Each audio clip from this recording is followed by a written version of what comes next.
Welcome, everyone. Good evening. I am pleased to welcome you to this webinar in which we will present the preliminary findings from our South Sound Discovery Farms project. My name is Addie Candib, and I am the Pacific Northwest Regional Director for American Farmland Trust, one of the partners on this project. Just to give you a sense of our agenda for the evening, I'm going to give our project partners the chance to introduce themselves. Then I'll talk a little bit about why we did this project.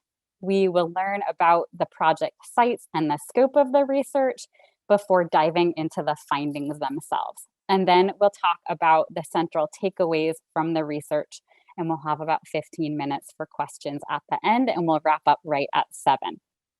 So with that, Laura, would you like to introduce yourself first? Yes, I would. Hello, everybody. My name is Laura Redmond. I work with King Conservation District. We are a special purpose district, like a school or a fire department, and our goal is to help people living in King County to manage and conserve our shared natural resources. We do this through education events, outreach, technical assistance, conservation planning, and grants and cost share. All of our services are voluntary and we are non-regulatory. And I work with the cost share program in KCD.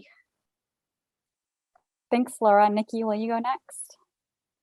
Hi, everyone. I'm Nikki Wolf, and I'm the Education Program Manager with King Conservation District.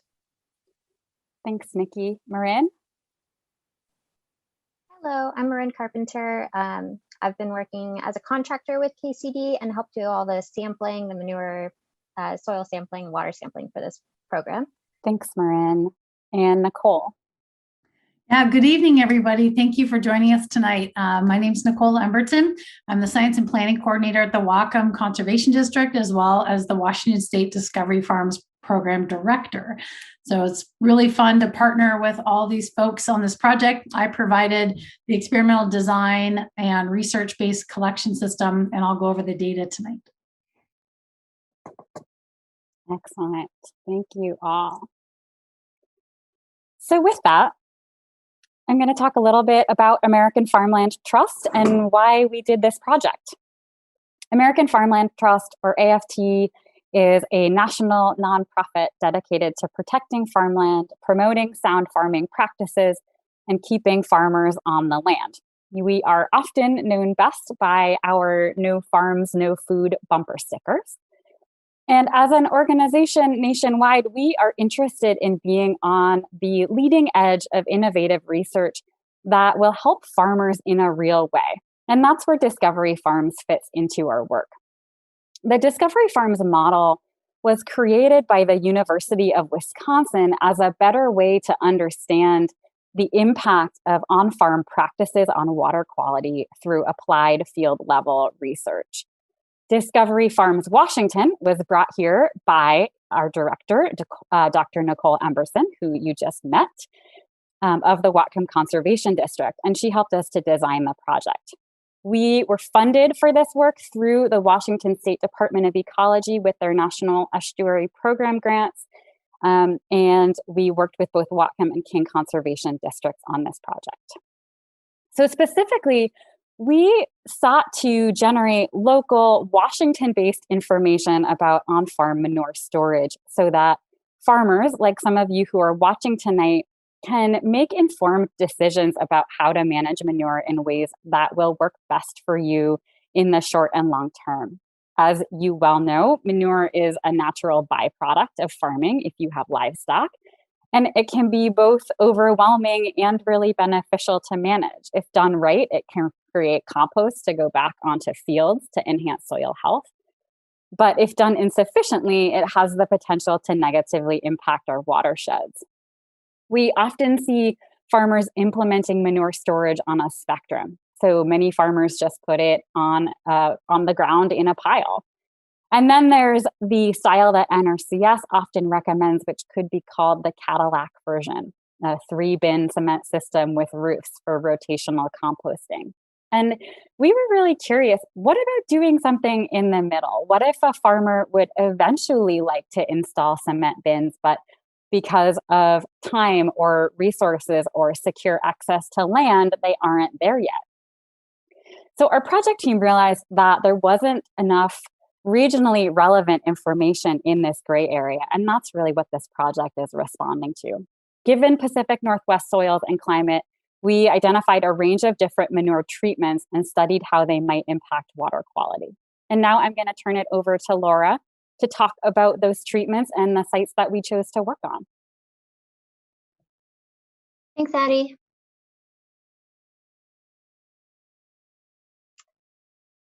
So this photo shows the 4 treatments this project is evaluating.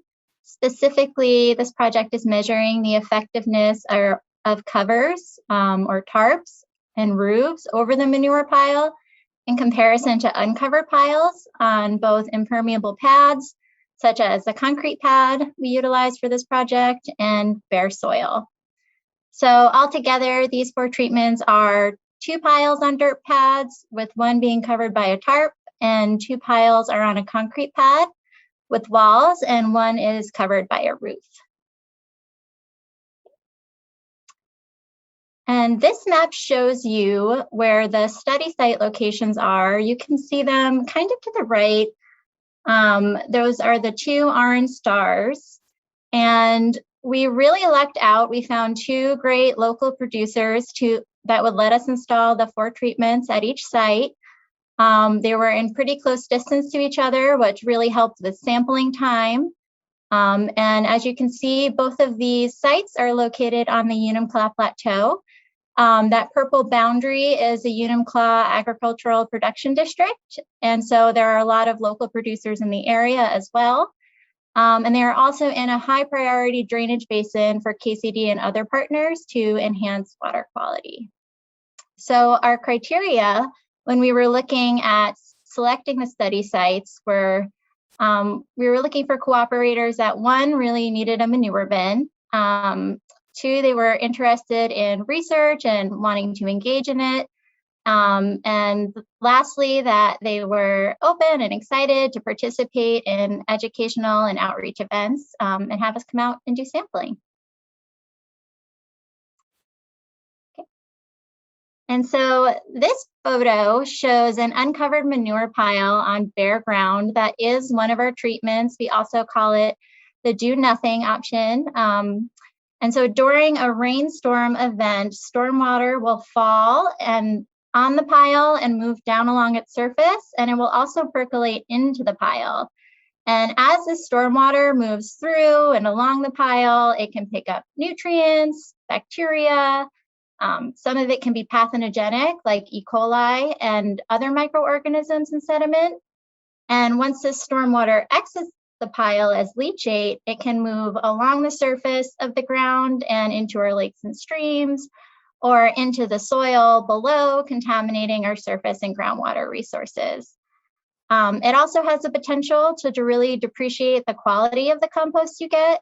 Some of the nutrients like nitrogen and phosphorus are super important to plant growth and ones that you really do want to retain in your compost.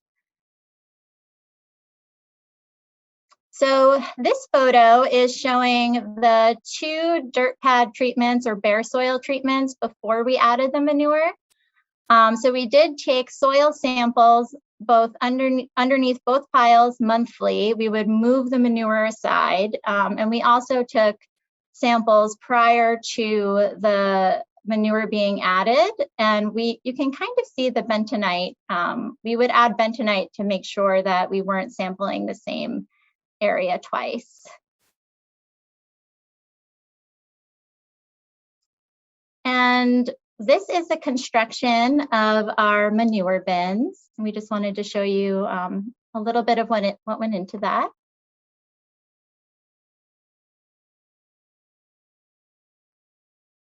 Okay, and this is the other 2 treatments. So these are the 2 piles that are on concrete slabs. You can kind of see the holes in the back, and there's PVC pipe attached to the back of each of those holes. And the concrete pad itself is sloped slightly backwards. And so as stormwater and leachate go to the back of the bins, they're able to go into those holes and be collected through the back. These are just the bins with the manure in them. And so the minty green PVC pipe you see coming out the back, that's attached to those 2 holes you saw in the other picture. And each of the bins had its own water sample collection system. It took samples throughout the duration of a rainstorm event.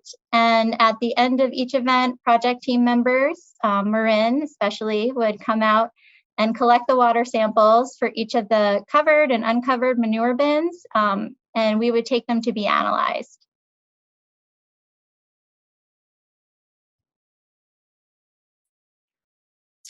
Okay.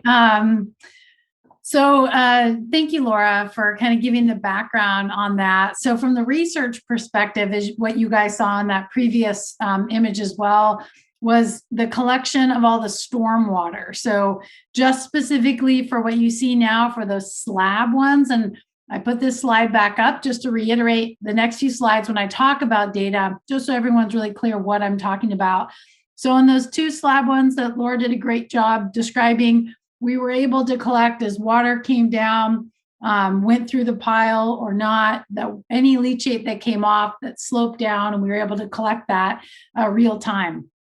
And then as she described with the dirt piles, or the piles that are on permeable surfaces, that is where those piles were moved and the soil samples were taken. So what we're looking at here essentially is the slab treatments are essentially looking at stormwater or runoff from manure storage options, and the dirt piles are looking at leachate through manure storage piles. So we're looking at 2 separate things with the system that you see here, and we did the same replicate at all the sites.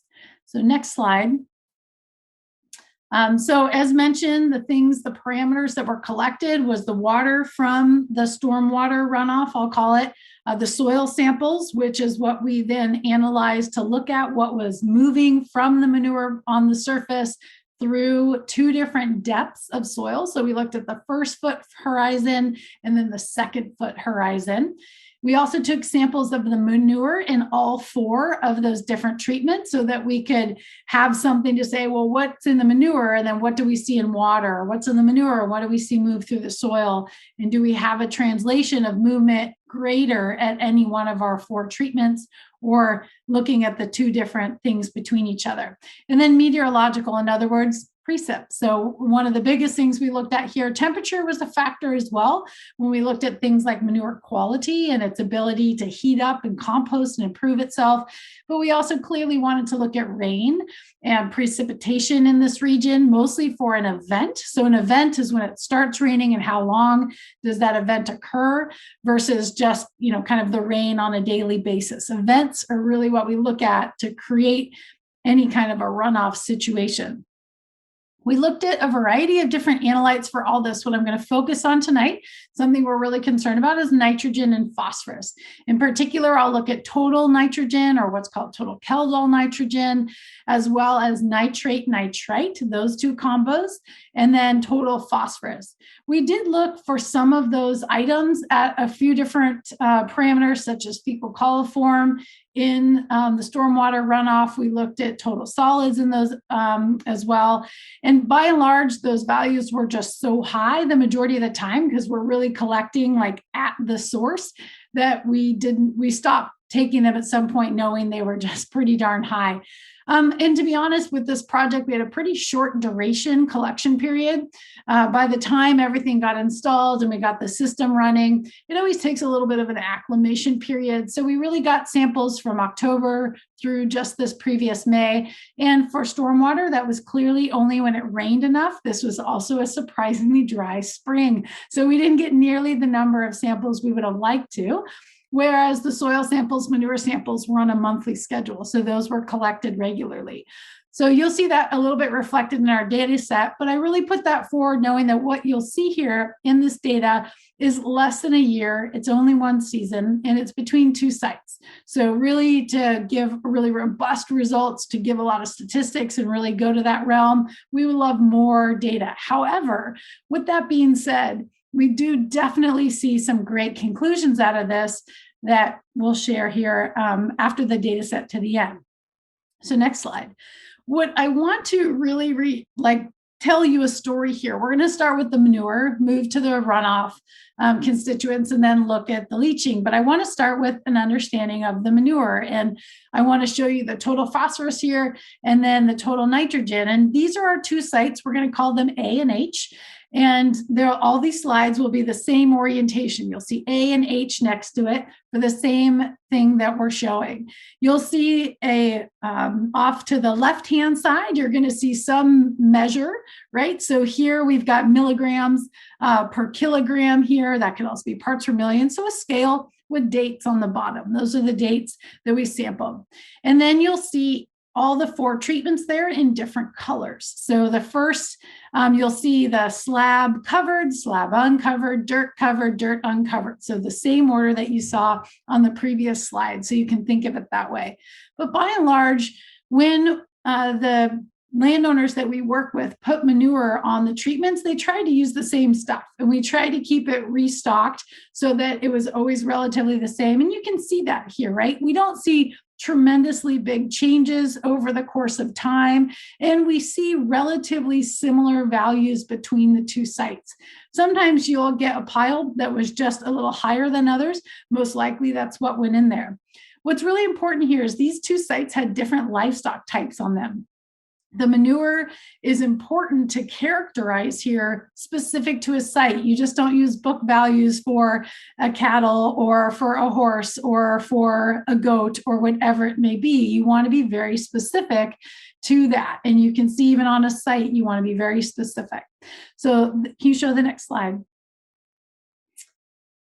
So this is also similar for total nitrogen. And you can see actually at this site, we had a higher total nitrogen in our manure at site H than we did at site A.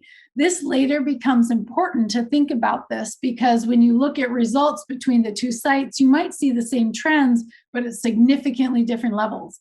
And so I really wanted to highlight the manure makes a difference later when you're like, oh boy, look at site H is so much greater than A, or A is so much greater than H. And it's not because something is different on site between their, let's say, what they're doing at that moment. It's what the manure started with. So important just to get that part forward. So next slide. So now let's start to look at some of the water samples. And when you saw those two samples, they're right next to each other, right? We've got both on slab, one roofed, one unroofed. And you can see with our two sites here, we've got those two in different colors. And then the blue dots represent the total rain in that event. So you can see that axis off to the right-hand side to see like, oh, how much rain did they get? How does that correlate here? This doesn't account for the total volume that came off. So in other words, you can see that, wow, some of these, like the covered one is a lot higher than that, or, oh, they're not very different at this site. If you can click 2 buttons for me. Perfect, one more. Perfect. When we look at that relative to the total loading, if you will, so now we put in how much water came through those piles, not just what came out. So in other words, yeah, if you get manure through either one of those, it's going to be a relatively the same value. But now we say, wow, those uncovered piles, look how much of it came off of there. It's such a higher concentration because of the water that came through. It seeped through that pile. It took all of the valuable nutrients in that pile and it took it with it when it ran off.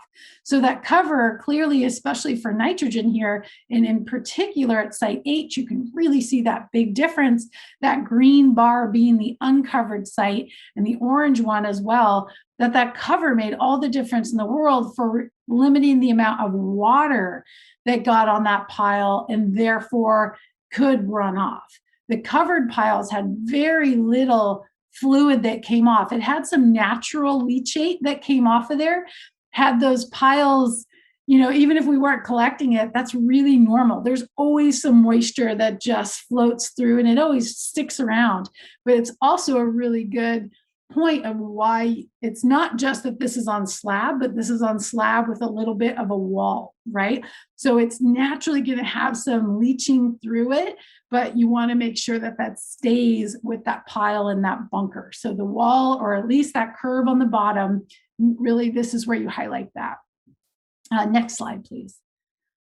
So same here with phosphorus. I wanted to show you because nitrogen and phosphorus are different. Nitrogen is slippery. It changes, it moves, it goes places, it runs around, where phosphorus kind of sticks to itself, right? It doesn't change. Phosphorus is phosphorus. It's either going to be mostly stuck with particles or it's going to go with water. Whereas the nitrogen will change from, you know, organic nitrogen to ammonium, and it's going to be nitrate. It's going to be all over the place. So here, phosphorus, you can see a similar relationship. This is just 2 samples from them. If you can give me a 2-click, and then we can look at what it looks like when we add the water. So it's the same thing, right?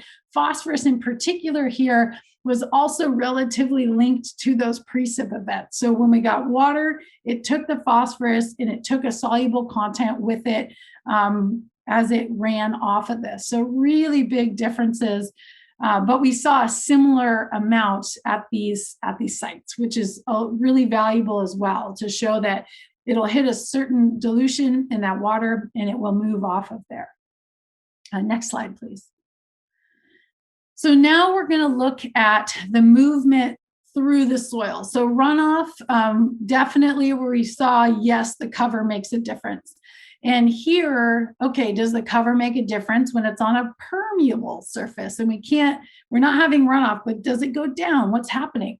So here again, we've got our 2 sites. And what you can see here is I've also now added the manure value. So there's a lot going on here. I realize that. So you'll see in each of these, what is the manure value? And then you'll look at what's the value in the top 12-inch and the second 24 and so on. What I want to show you here is that manure really overrides this. It's such a higher concentration than what we saw in the soil. You can give me a double click. Perfect. I took that one off. So now we can say, okay, we know manure has a large, like a high concentration on the surface, but how much of it like gets through the soil and does it keep moving through the soil? So now what you see, taking that out, you're just seeing the first 2 bars are the 12 to 24 inch of the covered and then 12 to 24 inch of the uncovered. And generally what you see is that it's higher concentration in the first foot, and that's to be expected. And this is nitrate we're looking at. This is really important to know that a lot of things in manure do not leach through soil. It cannot get very far. Nitrate is water soluble. So when it rains and the manure gets through the manure, the nitrate will enter that water particle and it will move through the soil. Something like phosphorus, which I'll show you next, does not leach. Things like fecal coliform do not leach unless it's a very porous soil surface or soil substrate and allows that to happen. So nitrate is a great example for us to say, like, is this leaching? Is it moving? What you'll see here for the most part is that over time, we do see a buildup in the uncovered pile of more nitrate.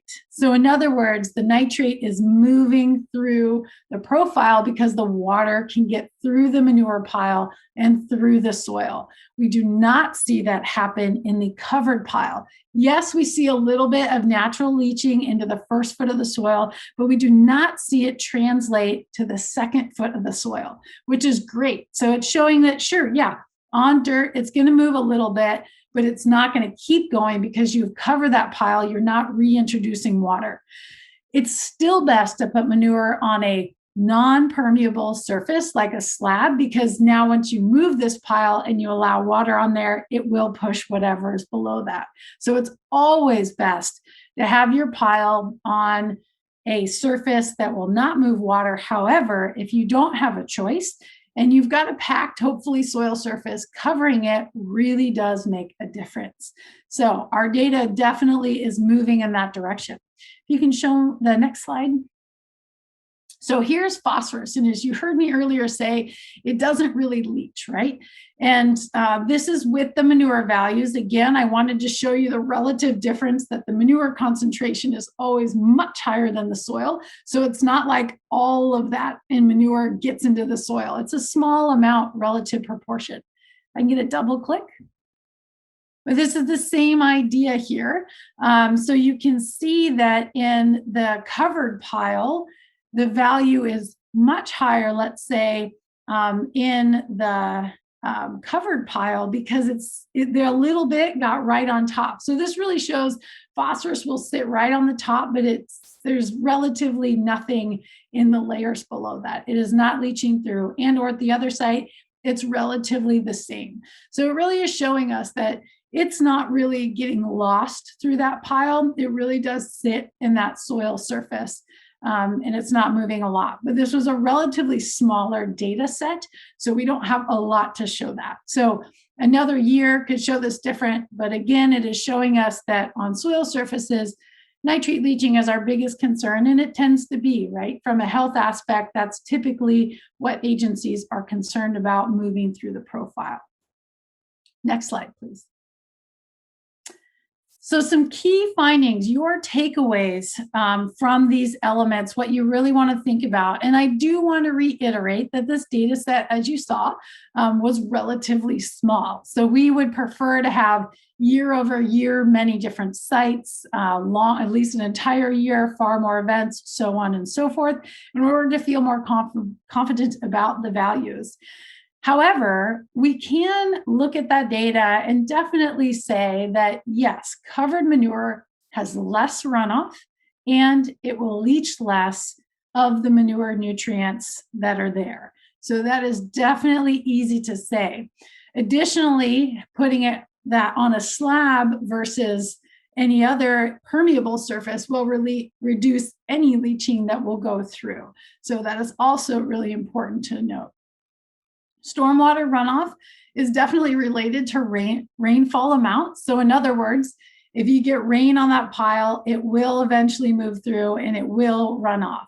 So to some degree, you also want to think of the design of, if you are creating some type of a manure storage bin, the design and size needs to be relative to what you're working with. That's important.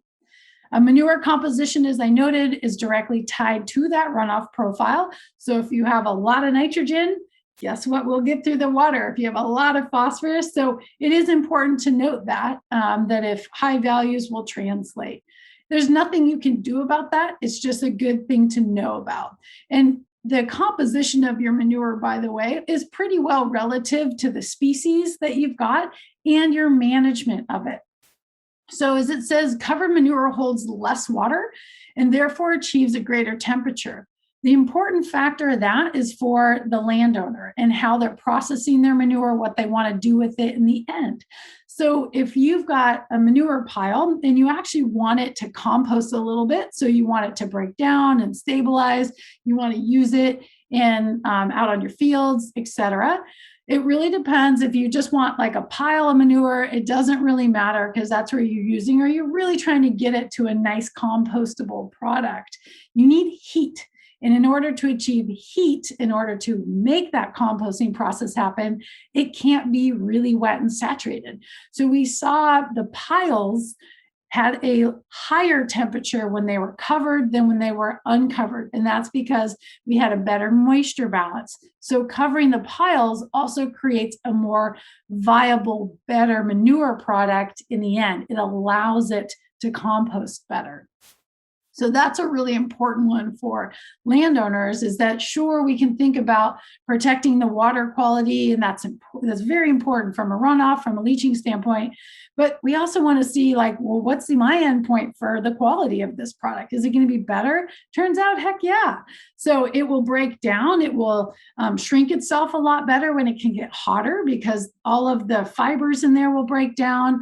That organic matter will increase. It's just going to be a more stable carbon nitrogen ratio. It'll change what kind of nitrogen is in there. So when we saw, the covered ones, like, oh, that has a higher starting nitrate value, you're like, darn tootin' it does, because it had time to compost and get really well into that range versus still being in that organic product. So by and large, the quality and value of the manure increases as well when it's covered. Even on a dirt pile, the covering helps.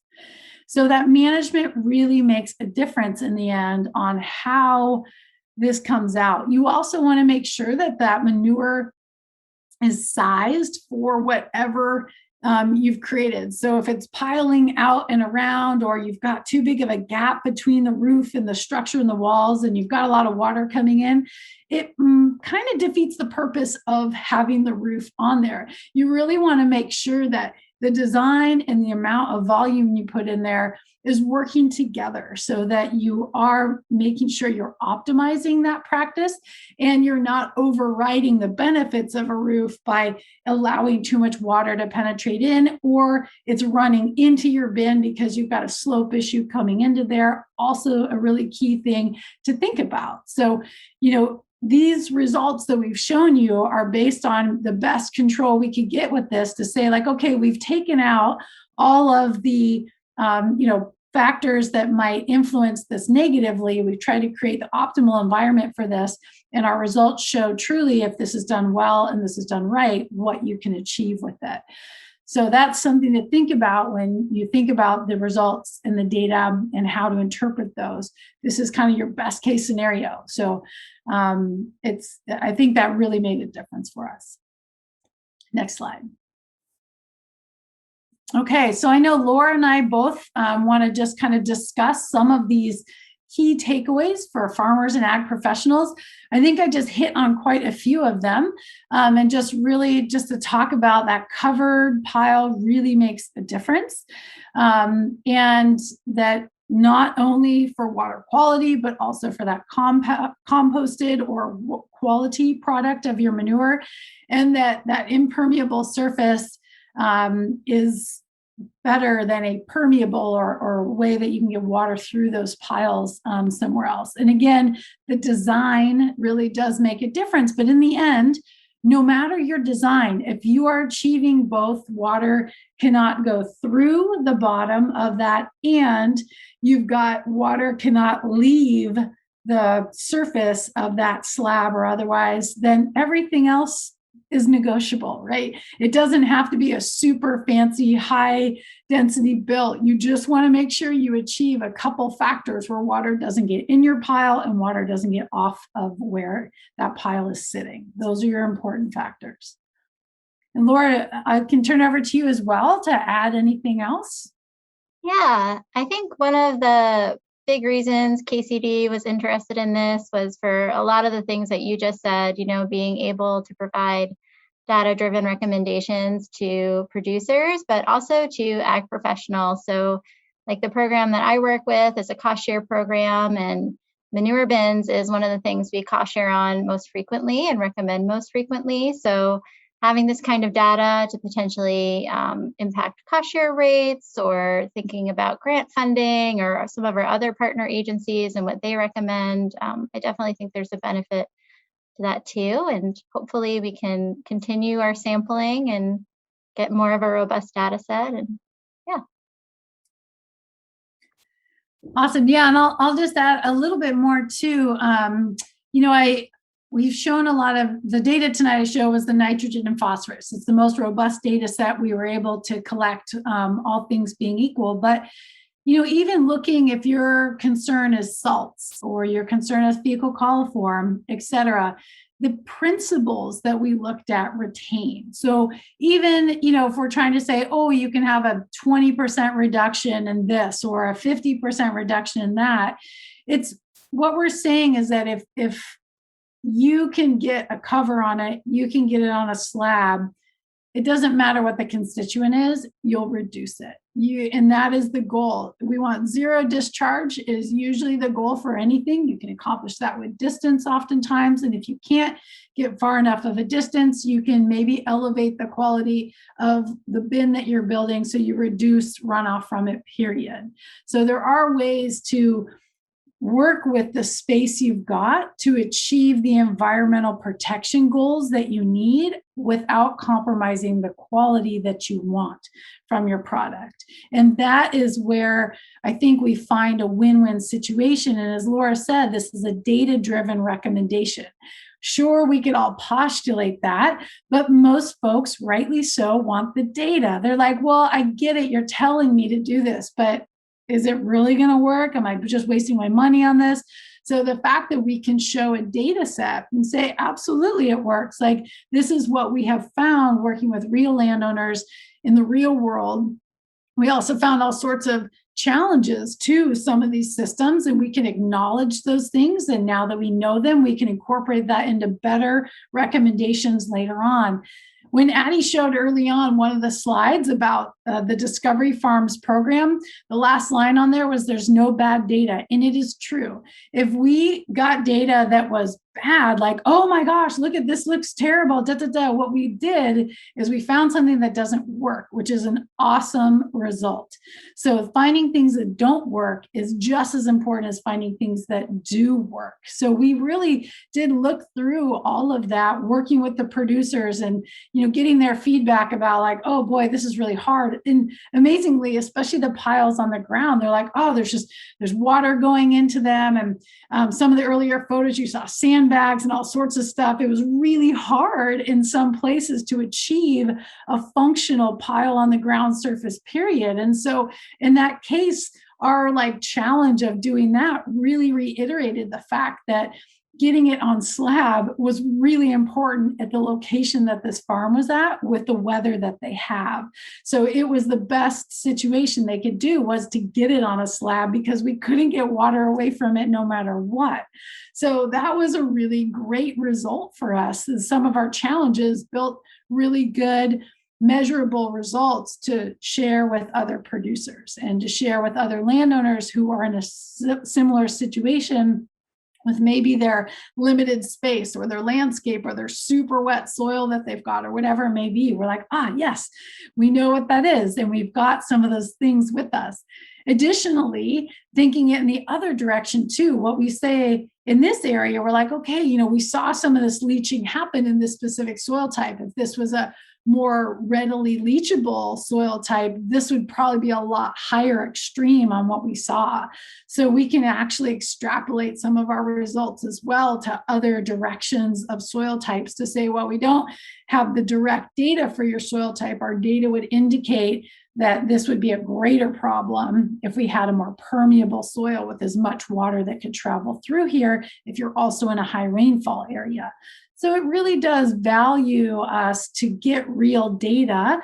Even in this case, a relatively small data set still gets us going in the right direction with having measurable quantities of data.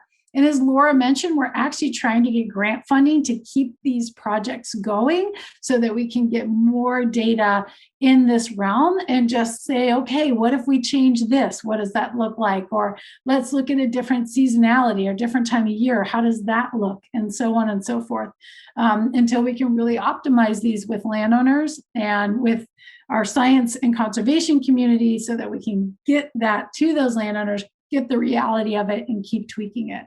So those are all really important outcomes, whether you are the landowner adopting this, whether you are the ag professional encouraging or supporting these practices, having this data, understanding the data set to some degree, then you can take the results from this specific outcome, but you can apply it now mentally to all sorts of things that you see like, oh, that has a cover, but there's no sidewalls, it's just running right off. Or like, oh, look at, yeah, they can only do it on dirt. Man, if we put a cover on there, no big deal, a little tarp for $20. Boy, would we totally reduce tons of your problems and make a better product, right? So now you can see little things when you're out and about to help support a better outcome for that environmental or manure quality objective that you're aiming for.